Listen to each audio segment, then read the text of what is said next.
নমস্কার, Sam audio বুকে আপনাদের স্বাগতম জানাই। আমি সায়ন।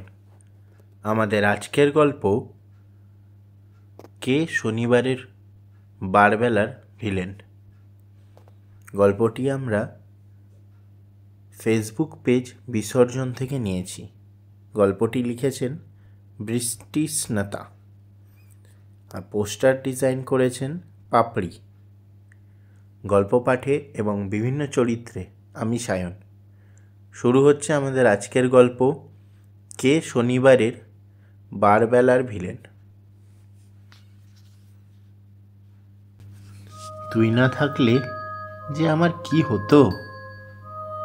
বিছানার অন্য প্রান্তে বসে থাকা মিষ্টি হাসি মুখটার দিকে তাকিয়ে বলে উঠলাম আমি। নীলা উজ্জ্বল ঝর্ণার মতো হেসে উঠে বলে, শোন, আমি তোর জীবনে আসতামই। এটা উপরওয়ালার ঠিক করে রাখা, বুঝলি? আমি অল্প হেসে মাথা নাড়লাম। নীলা আমার প্রেমিকা, অফিসে আমার সহকর্মী, কিন্তু সহকর্মী থেকে মেয়েটা কিভাবে যে ওর সহধর্মিণী হওয়ার জায়গাটা নিয়ে নিল তা নিজেও জানি না আমি। চাকরিতে জয়েন করেই এই ফ্ল্যাটটা নিয়ে আমি টুকটাক করে গোছাতে শুরু করি। কদিন ভেবেছি লিভ-ইনই থাকবো, তাই আমার সেই এক চিলতে অগোছলো ফ্ল্যাটে নীলাকে নিয়ে এসেছিলাম। সে এসে থেকেই পাকা গৃহিণী হয়ে উঠেছে একদম। জিনিসপত্র গুছিয়ে রাখা, ময়লা পরিষ্কার করে দেওয়া, ওর জন্য রান্না করা, সব কিছুই একটা অদ্ভুত রেস ফেলে রেখেছে আমার মধ্যে। আমি কিছু বলতে যাব, হঠাৎই ঘরের আলো দপ করে নিভে গেল। নীলার আলতো স্বর পেলাম, এই রে, লোডশেডিং। ছোট্ট ঘরকে গ্রাস করে নিয়েছে একরাশ অন্ধকার। অমাবস্যার রাত, কাজেই ঘরের ভিতরে কিছুই দেখা যাচ্ছে না। দেখা না গেলেও নীলার অস্তিত্ব অনুভব করতে পারছিলাম আমি। ও আমার খুব কাছে ঘেঁষে বসেছে, অন্ধকারে ভয় পেয়েছে বোধহয়। আমি মুচকি হেসে বললাম, ভয় করছে? উফ, তুই আছিস তো আমার পাশে। তুই থাকলে আমার একটুও ভয় করে না, একটুও একলা লাগে না আমার।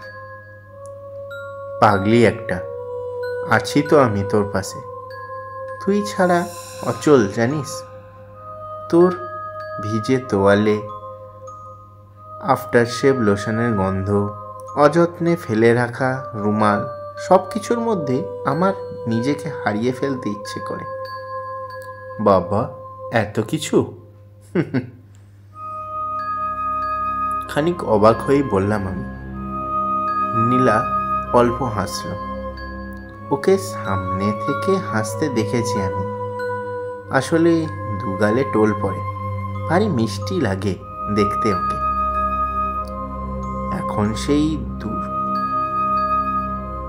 এখন সেই দর্শনটুকু নেই বলেই বোধহয় ওর হাসির শব্দ এই প্রথমবার শুনলাম আমি। সে হাসি আমার মনে এক উত্তাল ঢেউ তুলে পারে। নীলা বলল, গল্প শুনবি? কিসের গল্প? ভূতের। শোনা তবে। ধুর, এই ভূতের গল্প শোনাস না তো, ভাল লাগে না। কেন? আর বলিস না, ইদানিং কি অদ্ভুত অদ্ভুত কাণ্ড হয় আমার সঙ্গে। কেমন কাণ্ড?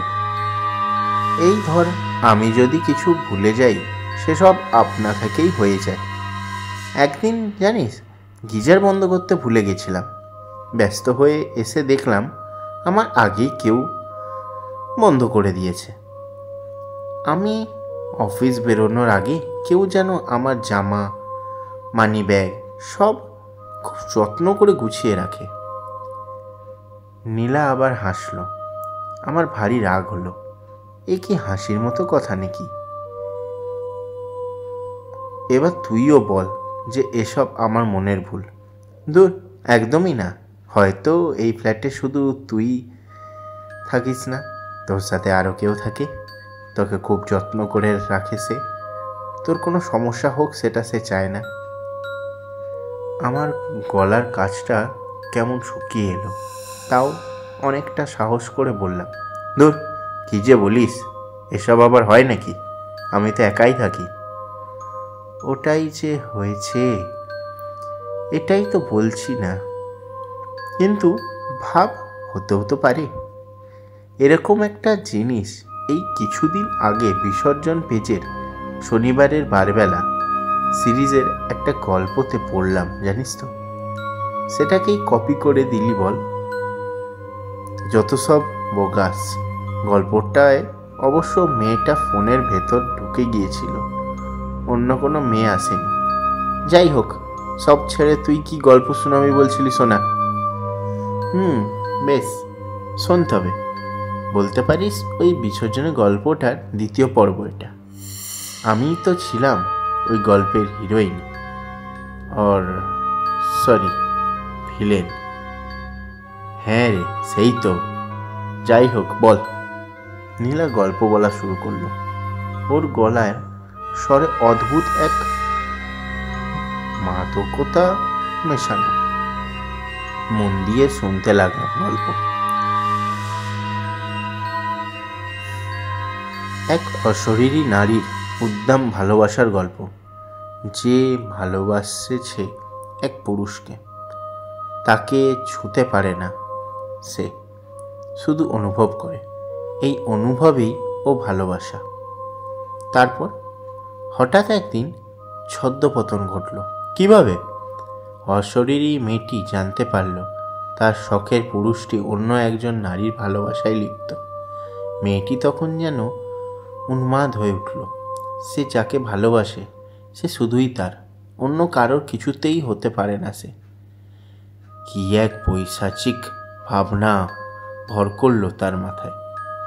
ছেলেটির প্রেমিকা তাদের বাড়িতে এলো।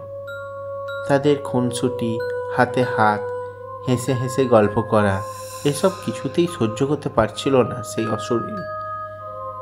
এতদিন ছেলেটি ভিজে তোয়ালে বিছানায় ফেলে রাখলে সে নিজে বারবার সরিয়ে রেখেছে, কিন্তু আজ তার আগেই অন্য মেয়েটি সরিয়ে রাখল। ওর একপাক্ষিক অধিকারে হস্তক্ষেপ করা হয়েছে। ছেলেটি ভীষণ ভালোবাসে মেয়েটিকে, বলছিল, আমাদের হৃদয় মিশে যাক একসঙ্গে। তোমার বুকে মাথা রেখে তোমার হৃদস্পন্দন শুনতে চাই সারা জীবন। অশরীরী নারীর হৃদয় আগুনের লেলিহান শিখার মতো প্রতিহিংসার জ্বলে উঠল। ও অশরীরী আত্মা, ওর কোনো হৃদয় নেই, হৃদস্পন্দন নেই, কিন্তু ওই মেয়েটির আছে। ওই হৃদয়, হৃৎপিণ্ড যত নষ্টের মূল। ছেলেটি হঠাৎ একবার অসুস্থ হয়ে পড়ায় মেয়েটি জল আনতে রান্নাঘরের দিকে যায়। অশরীরী নারী উন্মত্ত হয়ে ছুরি বসিয়ে দিল মেয়েটির বুকের বাম দিক বরাবর। ছুরি দিয়ে ছিন্ন ভিন্ন করতে লাগলো মেয়েটির শরীর। বের করে আনলো মেয়েটির হৃৎপিণ্ড। সেটাকে কেটে টুকরো টুকরো করে ফেলল অশরীরী নারী। এবার সে তৃপ্ত। আর কেউ ওর শখের পুরুষকে ওর থেকে কেড়ে নেবে না। আহ, কি শান্তি! জানালা দিয়ে মৃদু বাতাস এসে আমার সারা শরীরে কাঁপ ধরিয়ে দিয়ে যাচ্ছে। কি নির্মম, কি পৈশাচিক! আমি কিছু বলতেই যাচ্ছিলাম, সেই মুহূর্তে ঘরের আলো জ্বলে ওঠে। আমি চোখ কচলে কচলে দেখলাম, শুনতে পেলাম নীলা বলছে, যাক বাবা, কারেন্টটা আসলো। আমি তো আবার গিয়ে লাইট খুঁজছিলাম। কোথায় যে কি রাখিস তুই? দরজার সামনে নীলাকে দেখে অবাক হয়ে তাকিয়ে রইলাম ওর দিকে। ও তো এতক্ষণ ঘরে ছিল না, তবে আমাকে গল্প শোনালো কে? নীলা আবারও বলে উঠল, এই রূপম, কি ভাবছিস? নিজের নামটা নীলার মুখে শুনে আমার মস্তিষ্ক কেমন অবশ হয়ে গেল। বিসর্জনের সেই গল্পের ঘটনা আর গল্পের পুরুষ চরিত্রের নাম সব কেন মিলে আসছে আমার সঙ্গে। আমার হঠাৎ মনে হলো আমার মাথাটা টলে গেল, শ্বাস নিতে খুব কষ্ট হলো আমার। নীলা দৌড়ে এগিয়ে এলো আমার দিকে। কি হয়েছে রূপম? হঠাৎ কি হলো তোর? তুই দাঁড়া, আমি জল আনছি রান্নাঘর থেকে। আমি আপ্রাণ চেষ্টা করলাম নীলার হাতটা ধরে ওকে আটকানোর, কিন্তু আমার শরীরে একটুকু শক্তি নেই। আমি পারলাম না ওকে আটকাতে। ভয়ে আতঙ্কে চিৎকার করতে চাইলাম, তাও পারলাম না। আমার মধ্যে হাজার প্রশ্ন জট পাকিয়ে উঠল। কে এই নারী? কে গল্প শোনালো ওকে? কে শনিবারের বারবেলার ভিলেন? আচ্ছা, নীলা ওর জন্য জল আনতে গেল না, তাই না? তার মানে কি?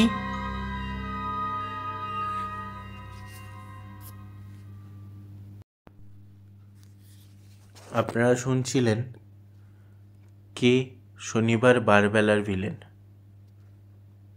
কলমে বৃষ্টি স্নাতা, গল্প পাঠে আমি সায়ন। গল্পটি আপনাদের কেমন লাগলো অবশ্যই আমাদেরকে কমেন্ট করে জানাবেন।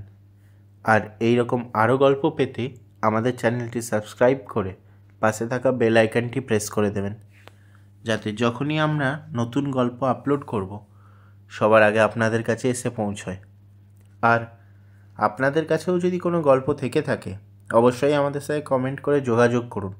আমরা আপনাদের গল্প স্যাম অডিও বুকে আপলোড করব। তাহলে আজকে এখানেই শেষ করছি। আবার দেখা হবে আগামী সপ্তাহে একটি নতুন গল্প নিয়ে। ততদিনের জন্য ভালো থাকবেন, সুস্থ থাকবেন, গল্প শুনবেন, গল্প লিখবেন, গল্প পড়বেন, গল্প শোনাবেন। ধন্যবাদ।